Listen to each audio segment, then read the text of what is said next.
name's Mick Rossler, and I own the till-two bar on Cajon Blvd. I was born in Sydney, Australia, and I came to America in 1989, and I've been in San Diego since 1993, and in City Heights, I guess, for the last 8 years. Well, I've owned the tower about half a mile away from here for the last 8 years, so we've had a lot of music there over the years. The first time I saw it about 20 years ago, I just remember pulling over to look at it because it was so unusual, and all of the history of the tower being a kind of a San Diego landmark. So when I found out this place was for sale, it's a lot bigger and a really good sound system, I was pretty excited to buy it. Then when I found that the previous owner of the till-two, Sarah, who owned the beauty bar, showed me pictures that a lady called Moretta had brought in from the 40s when her husband used to own the till-two. I didn't think that I could do better than what they'd already done back then, so we're trying to recreate the front the same way that they had it back then. I guess I've always just been into 40s and 50s culture, so it kind of fits. Most of the history that I've heard from people that used to come here has been from when it was the Playhouse, so probably 70s and 80s and 90s. So I'm still hoping to hear from someone who actually went to the till-two.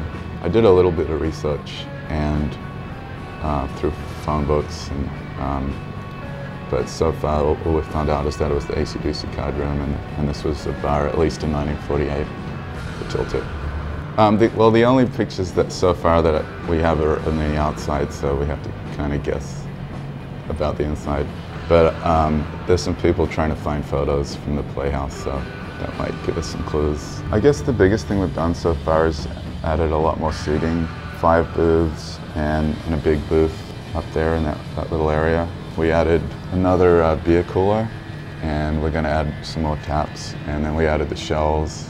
And we had, I had a friend of mine paint the till-two logo on that garage door back there, which we normally keep closed unless there's bands. Next thing we're going to do, after we have the sign replicated, the neon outside, so the next thing is to replace all the glass block and try and make the front look like it did in the pictures from 1948. I've been really pleasantly surprised by just the clientele we've been getting, and mainly the people who actually live within a few blocks. It's really been a nice surprise, and a lot of people moving to this neighborhood and getting over the stereotype that it has.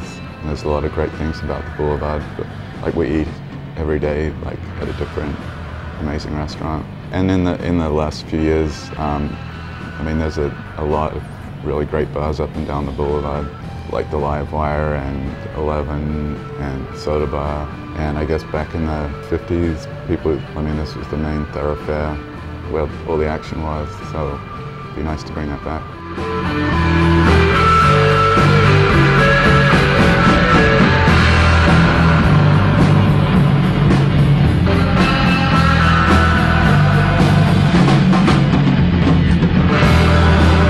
You can edit this whole thing out and put someone else in.